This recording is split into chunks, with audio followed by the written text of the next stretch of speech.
It's the Standard Pauper Show. It's a show about Standard Pauper.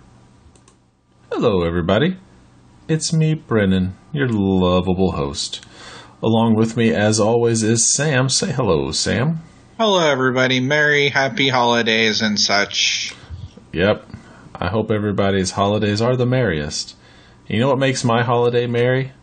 Is that we have a special guest. You know him as Bava. Say hello to the nice people, Bava. Hey, everybody. Good to be here. Thanks for having me, guys. Not a problem at all. Bava, as you know, has been running the Standard Pauper League, and he is now in contention for the winning spot. That's right, he has made top 2, and we want him on here to talk about his awesome deck and his rise to power. But first, let's talk about this week in Standard Pauper. Nothing. No SPDC, no MPDC for the next 2 weeks. That being said, we will have an off week next week. There's no Standard Pauper show next week. We'll pick it up after that when it starts again, and there should be spoilers at that time. As everybody knows, we loves us some spoilers here at the Standard Pauper show. Why? Super excited about the spoilers. Exactly, because it's free content. I don't even have to worry about it. It's content that writes itself. It feels like it's been super long since the last set of spoilers at this point. Like, we spoiled like 3 sets like a month apart during the summer, and now it's been since October, and I'm jonesing for some new cards in the format, so. Yeah, the stuff you're taking out isn't working as good. No. All right, well, you may ask, why is Baba here to talk about this awesome deck?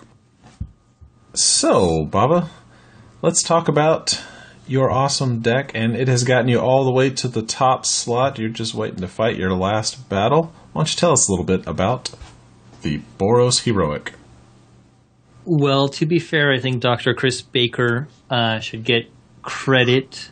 It's mostly his list. I just made some changes to it. I added Enoch Bondkin because getting first strike, I feel, is very significant in a lot of the creature matches. If you have first strike and your opponent doesn't, that can make a big difference. Quick question.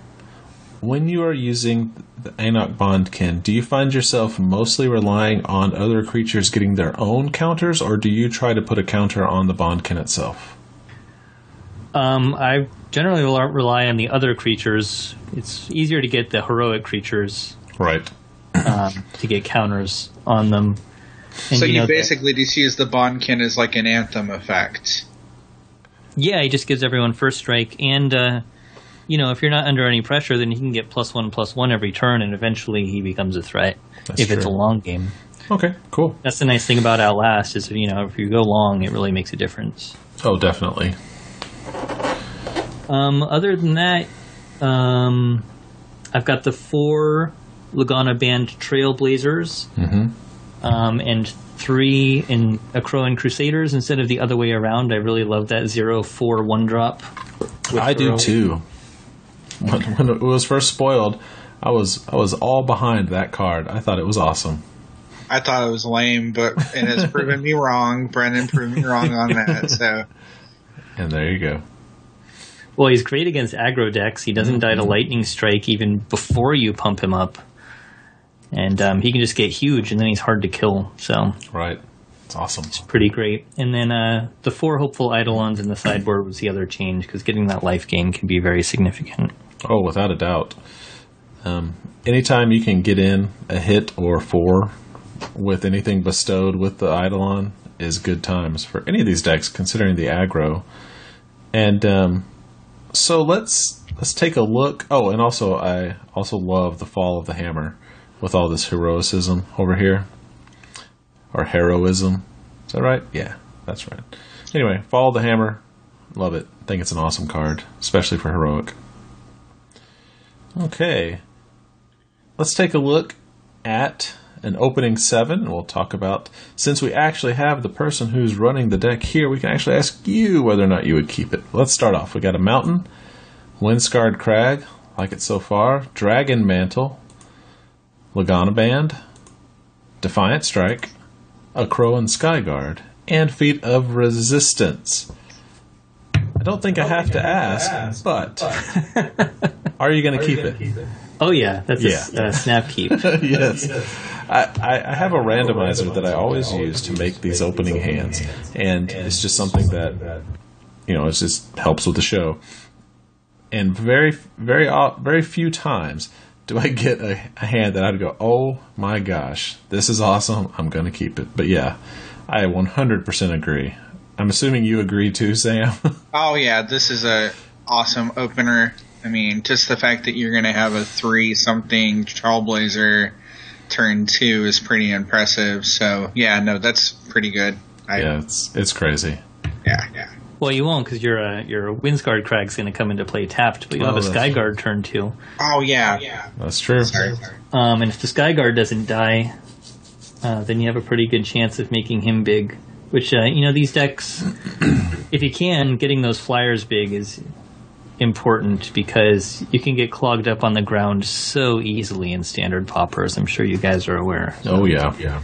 And there's a super low count of playable flyers in the format, so yeah, they're really good. So yeah, this deck has 8 of them, but I have to, I've had bad luck getting my flyers out. I've one on the ground a lot more than I've one on the air with this deck. Really? Do they seem to be more targeted more often with removal than anything on the ground?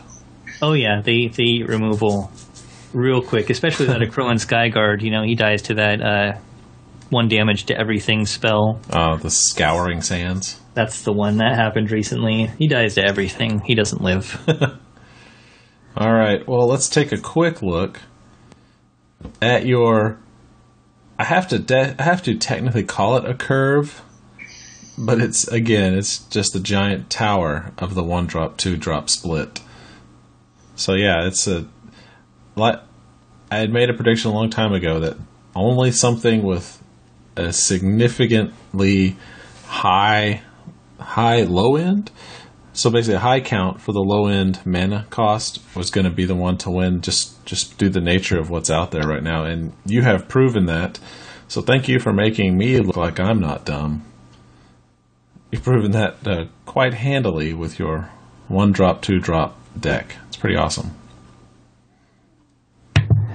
So, yeah, well, it's that's what gives you that consistent hand. The Snapkeep.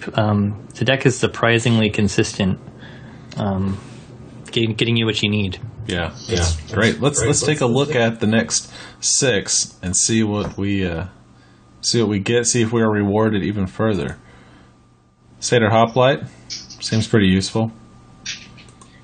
Plains, another land, another Skyguard, another Plains, a Chosen by Heliod, and a Chosen by Heliod.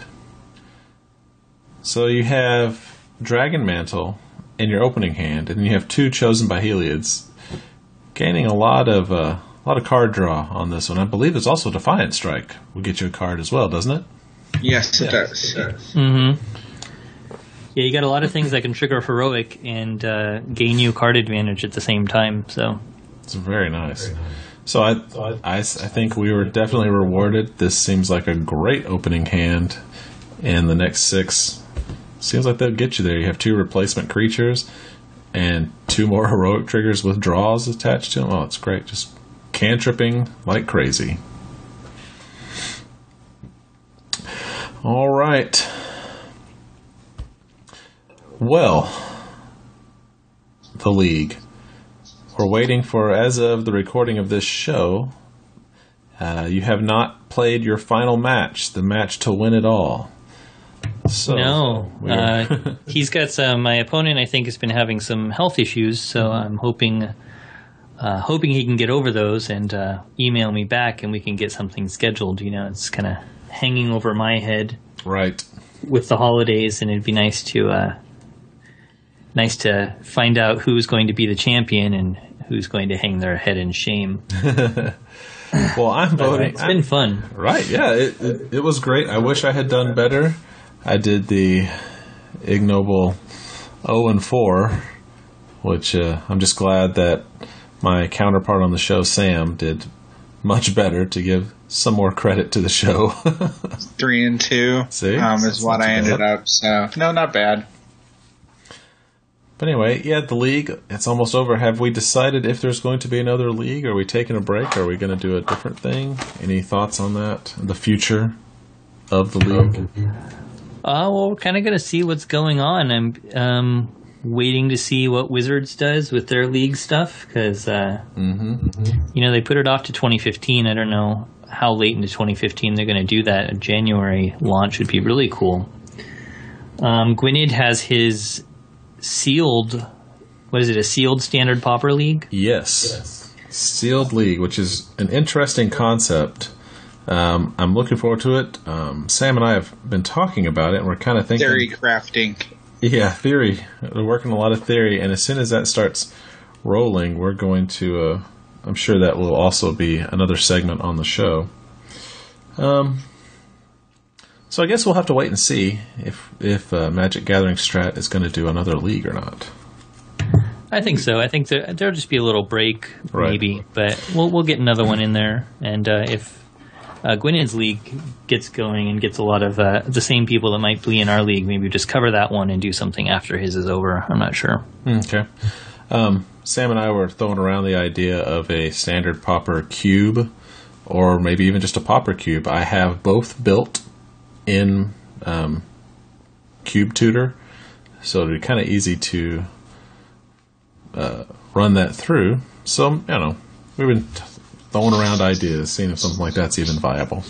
I didn't know you had a Standard Pauper cube built. That's pretty cool. I guess it's pretty easy to do right now, with the format being pretty small. So yeah, I think there's only like 408 possible cards, including all the lands. Jam them all in. Yeah, that's really all you do. Yeah, I can copy and paste like nobody's business. Excellent. So that's kind of the future of the league. One other thing I want to talk about. We've had some interest already. We also had last week. I didn't hear what the outcome was. No one got back to me. But this past Sunday, Channel Fireball at their store actually ran a Standard Pauper tournament. I haven't heard any results from it. I am hoping to. Hint, hint. Get back to me, please. Anyway, the reason I like Standard Pauper, as I've always said, it's easy to afford, teaches competitive, requires only knowledge of the current cards. You don't have to have an encyclopedic knowledge like you would to play Modern. It's like, what does Getic Teed do? I don't know.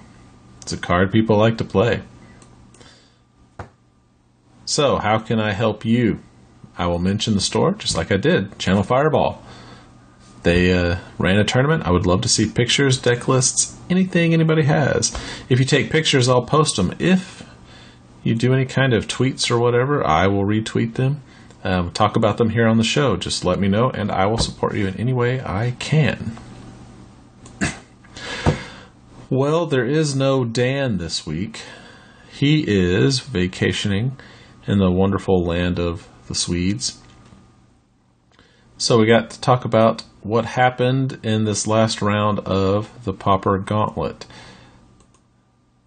First up is Burn versus Delver Fiend, and he won.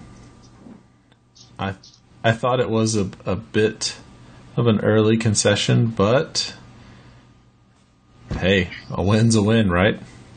I mean, and Burn is running rampant in Pauper right now, so a lot of people are really just not having fun playing against it. So I think it's got the familiar thing going for it right now, just a lot of frustration and early concessions. Right.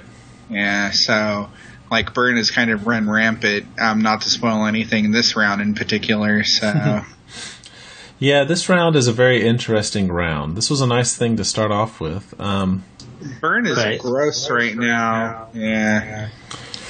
Well, that guy got the nut draw against illusory tricks. I just have to say that, like he got every single thing that he needed. That was the craziest treasure cruise I've ever seen. I thought the same thing. I was like, how is he ghosting Dan? Is he? I don't know. It seemed too perfect, but Yeah, I was sad to see it go. My only solace is that Boros Kitty also lost to Burn. Yes. Boros, those were the top two last year. Yep, Boros Kitty and Illusory Tricks. As I've mentioned many times before, I bought a full copy in paper of Illusory Tricks, and because it's one of my most favorite decks. I think it's just awesome. All right. Have you taken it out yet for any paper games? Oh yeah, quite a few. My current group of players, we meet, I don't know, every 3 or 4 weeks just to hang out, drink beer, play cards. I bring it every single time, and they hate it. I let them play with whatever cards, and they have a mountain of cards. They have cards from beta all the way through to roughly Mirrodin is when they stop buying packs. Mm-hmm. And it's a, like I said, it is a mountain of cards. That is no joke. Probably 50 binders, just bins, Rubbermaid bins and bins of cards. I say, pick whatever you want. You make any deck you want. And Tricks can run head-to-head with anything they can come up with. So that's awesome. Yeah, it's a feather in a cap. And like they use rares. I don't think they own any mythics. Like they stopped before mythic was a thing. But they have like Sinkhole and crap like that. So I don't give them any quarter. So here's one. Green Grifters. It made it a long way. But the robot that is Affinity destroyed Green Grifters. Don't know what I can say other than Affinity did exactly what Affinity does and just ran right over them. And that was unfortunate because, Green Grifters on the rebuild came out a much stronger deck than it went in. Yeah. Or was originally submitted. But, I mean, Affinity is just one of those decks that you get behind. They drop free or really cheap 4/4s. And there's just not a lot you can do. Once they get you on the back foot, you're kind of just doomed. So, and that's what I felt happened here. So, Yep. And like I said, just like that, he went from 20 to 0. And the Affinity players at 18, not much he could do about it. Oh, but here's Azorius Kitty against Affinity. Azorius Kitty always does pretty well, right? Nope. Again. Devilbot came up and destroyed Azorius Kitty. Just look at that board right there. Just look at that. The 2 free Mirror Enforcers, 2 casting cost 4/4, a free Frogmite. Dan has a Core Skyfisher, and the Desperation Spreading Seas. And that was just, at no point was that really possible for Dan to win. That's a shame because both of the last Kitty decks died this round. So yeah, it was a shame. Well, they can be slow sometimes, and Affinity and Burn too for Boros Kitty. Those can both be really fast decks. Like if they get the right draw, right. You can't beat those decks if they get what they need. They can just go off. Exactly. When you are dumping out 4/4s on turn 2 for nothing or very little, that's ridiculous. Yeah, that's that's why mid range is not as strong in Pauper as in some other formats, is because a lot of decks just have so much early game. Mm-hmm. But those I think were the last 2 good mid range decks. Well, I can't really say that because we're going to come up to another mid rangey deck here in just a minute. That seems to be just rolling. Yep. One thing about Azorius Kitty is I really feel that these tap lands here, or the bounce lands, yes, they're awesome when you can get them for 2 mana, but when it sets you behind, I have a hard time having faith in them in anything other than a Familiars deck. And Boros Kitty, Dan is dedicated to playing them because he's played a bunch of Azorius Kitty. and he knows that they're like the main white source, so you have to play them early and often. But yeah, the tempo hit off lands is never like it's hard to come back from especially against a deck like Infinity. Infinity deck. If you're throwing down and taking back a land, you don't have a lot of choice in the two Azorius Kitty builds. I think they play like 1 to 2 of the artifact white mana lands. I can't remember what those are called right now. Ancient Den, and then they play 4 of the Chanceries. So you have to play the Chanceries out. Oh, I know. Or you can't. You don't have access to white a lot of the time. So. Oh well. Goodbye, Azorius Kitty. Let's see. What do we got next? Rebel Grind, a deck that I was so hoping. I had so much hope, but it got Muldriftered. He was totally killed by a bunch of Muldrifters, and some burn thrown in for good measure. I mean, this deck, the Izzet-Tron deck, is actually really shocking because it's very shocking. It's very like overlappy with familiars on what it wants to do with the untapping and the flickering and all of the recursion. So like, I haven't built it yet, but I'm going to put it together and test it out for a little bit. So seems pretty strong. It does, and the poor rebels like didn't really have a whole lot of hope here. So. No, they almost timed him out. So close. It just could have held out for 3 more minutes. It would have been great. But oh well. Alright, let's look at another one. Green 1 versus the same thing. Izzet-Tron. How did Green 1 do? Yep. It also got Muldriftered.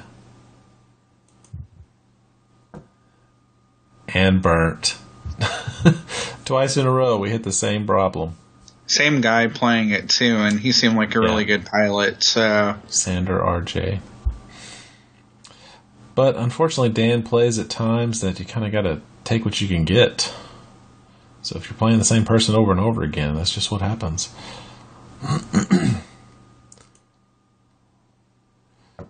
Goblins playing against Suru Kuku, who is a Japanese Pauper player.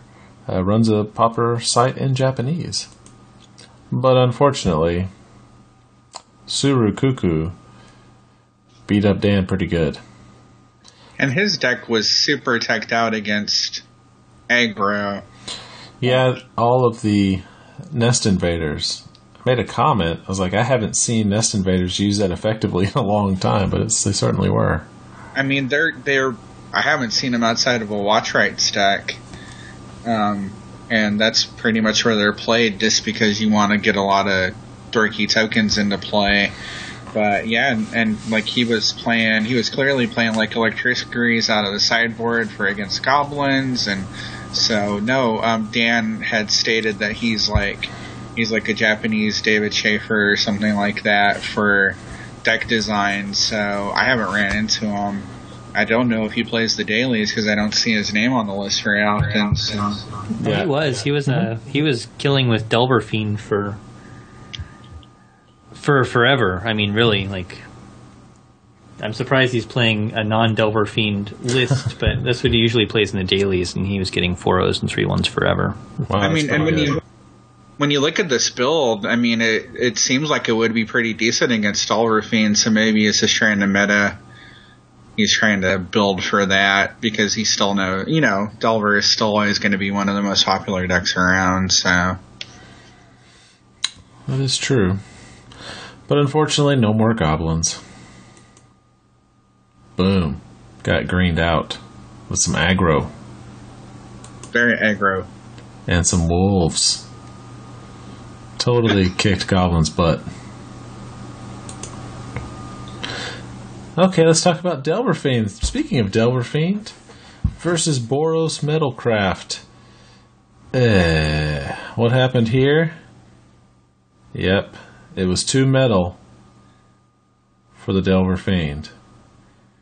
He had Dan's number on this one. And there were a couple of points to where I thought Dan was going to pull out of it, but the opposing player had just the right number of Journey to Nowheres to really stop him. So I don't know what you're going to do.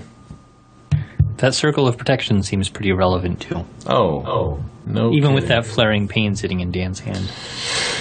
Yeah. You would have to be able to really go off with no interruption. Crazy. But anyway, I'm afraid Delver Fiend is out. But what about Mono Red Heroic? Can the little deck that could beat up Hexproof? Yes! Yes, it's confetti time! Yay! Mono Red Heroic beat Hexproof. But it was a very, very roguey build of Hexproof. Yeah, it was kind of all over the place. I mean, it wasn't a bad build, but it just couldn't really keep up with the Heroic deck. Yeah, and Heroic was another one of those decks that came out of when the update happened, came out really strong, because it's kind of like, it's a Goblin Heroic Soul Eater deck now, and it was just kind of a straight up Heroic deck previously. So, but yeah, no, it's kind of the dark horse candidate out of this season of the Gauntlet. It's done amazingly well. So right, JPH Snake has put together a pretty neat little deck here. I like it. Oh yeah, it's great. So let's move on to see if we can get any more out of that round of death. What do we got here? Stompy versus One Land Spy. He did it with one life left. That cut it real close.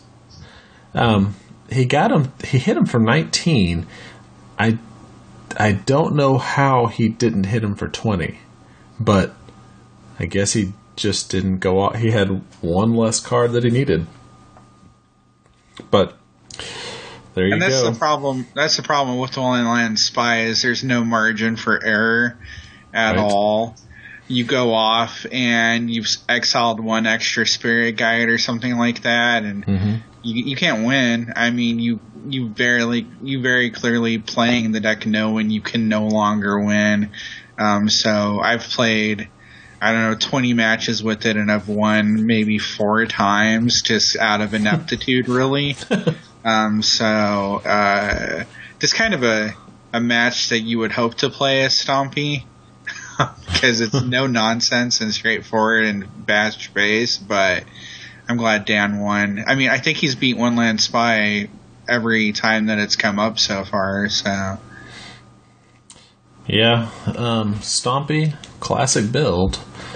One Land Spy, can we still call it Rogue if people are playing it as much, or is it like the prettiest Rogue deck that's out there? I don't know. It seems like it's a contender, but like you said, it leaves no room for error. You can't just kind of, oops, I won. No. I mean, everything from, like, you have to keep the perfect opening hand and know when to mulligan, and, like, there's, it's just an insane deck to play. If you listen and you haven't played it, play around with it. It is insane. And he was playing the Blood Celebrant build, which is actually even a little more complicated. So it's a fun deck to play. I don't know. It lacks consistency. And it dies pretty much immediately to counters. Right. Bob, you were going to say something? I was going to say, I think we still have to call it a rogue. I mean, it's placed 2-3 times in dailies ever. Right. So I think it's still a rogue deck. I've written articles about this deck, and I actually still don't know how it works. And, you can tell people to experiment with it, but they have to go buy their Lotus Petals first, so it might be a high cost to entry for Pauper players. Right, are they Right. 6 tickets now each? They're pretty expensive. They're expensive, especially for Pauper. Not only that, but you buy them in Pauper and then no other deck really runs them. So you're investing in a card that you're going to play maybe in one deck, because even though Pauper has Lotus Petals and Dark Rituals, they're often so card disadvantaged that you don't really run them. So, yep. Well, let's see what else comes up. Bugs and Pigs. That's right. Versus Slivers. I think Dan called it Bug Slivers, but it's more like Grub Slivers. The only color that wasn't played was white. Very weird Slivers build, but Bugs and Pigs is consistent enough to destroy decks like this. The thing that drove me insane is there was twice that if Dan had only Grim Harvested his Crypt Rats and blown it up, he would have won. And I was like, what are you doing? Pass the turn. No, don't pass the turn. You can win now. yeah, and I watched this on my lunch break with the sound off, so I didn't get to hear his commentary as to why he wasn't more aggressive with the Crypt Rats. He didn't say it until both Avery61 and I were commenting on it. I was like, please play the Crypt Rats. I know his time playing Trinket has made him he very much protects Grim Harvest when it's in the graveyard. Oh, yeah. So maybe that was the reasoning behind it, because he just subconsciously protects his Grim Harvest now. So maybe that was it. Maybe. Probably not even something he would put into words at this point. So, but yeah, he could have. I called it. He could have won with a giant rat explosion. I was proud of myself for that. Rat explosion. Anyway, yep, he won. Yay, Bugs and Pigs, another strange deck that is making it further and further. But yeah, I don't really know what I would call this person's Slivers deck. Suboptimal, yeah, is what I would call it. But I mean, it's not a bad build. It just, you typically go 2 colors. Yeah, Slivers. So yeah, I think the traditional green and white Slivers is probably still the best. All right. More transitions. Exhume Control versus, again, the One Land Spy. And again, he beat it up real good. yeah, the Exhume Control has two sets of cards that One Land Spy hates, and that's Graveyard Removal and Counter Spells. So that was just Dan, display the cards and then you probably are going to win. Oh, so. Exactly. Now, this One Land Spy player actually went off in round 2 and, played it exactly right and destroyed Dan. But Dan came back in that last game and he did it. Beat him up, did exactly what he needed to do. Yeah, it was pretty awesome. I will say the Exhume Control, it's very geared towards, creature control. Yeah. So it doesn't have a lot against combo in the board or in the main deck. So. Right, but anyway, you can control their graveyard, and One Land Spy is always good. And that's one of the main parts about the Exhume Control deck is running the 4 Bajuka Bogs, just really good, keeping them off balance. But even then, they're going to exhume back a Tinderwall. That's not really a whole lot to worry about. So, not too bad. Nope. Okay. Familiars. The deck that takes forever to play versus Zoo. That was a crazy Zoo deck. But thankfully, Dan won. So we have another winner in Familiars. And Dan actually won the second or third game with damage, which is always the backup plan. But that was pretty exciting. I was like, he's going to get him on damage, not going to combo him out. Nope. So. He had the ability to in hand, but didn't need to. He just went for the Mole Drifter beatdown, and it worked. It did. It absolutely did. Crazy. Okay. What's this one? And now Dan playing Affinity versus Esper Control. As you can tell from the score, Affinity flung the poop out of a ATOG and got in that Esper Control player. Did just fine. And bringing in those Ray of Revelations was a great call. Oh, yeah. And then, Scion of Justice. He commented during the match that he's been watching the Gauntlet, it sounded like. So, and Scion is a great Pauper player, so trying out a brew here, obviously. I don't think he runs Rogue very often, from what I can tell. But, no, it was an interesting build that he was playing. But Affinity, again, I mean, you don't have the counterspell for Fling in hand. You're going to lose to Fling a bunch of the time. So. Yep. And like has been mentioned before, Sacrifice is such an extremely powerful mechanic in Magic. You know, there's no way you can counter it. You can't, do a removal spell in response to Sacrifice because it just happens. So, yeah, there's a lot of interactive